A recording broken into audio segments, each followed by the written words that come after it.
Hey everyone, so I'm doing my A versus B video with dealing with coronavirus on Iceland and the United States. Iceland was definitely ahead of the ball when it came to coronavirus. They started isolating people in quarantine before they even got their first test, their first positive test. And people that were coming into Iceland were automatically quarantined for 14 days. I read an article specifically about a woman who was going to visit her Icelandic boyfriend, and they had to be separated from each other for 14 days before she was allowed to even go into the country, which I found was really responsible and effective in taking actions before there was a huge uprise of cases to try to diminish having an uprise of cases.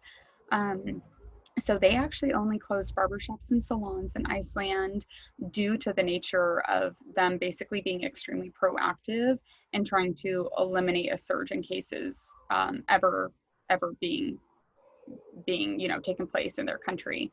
And then as far as the United States goes, as we all know, we live here and we have been in lockdown and not in quarantine, and stores have been closed, reopened, all of that.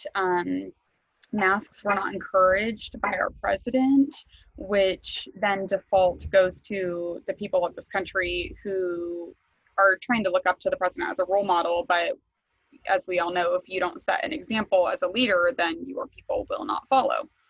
So we obviously had a surge in cases due to people not respecting and taking this pandemic seriously, and the rules were not being enforced.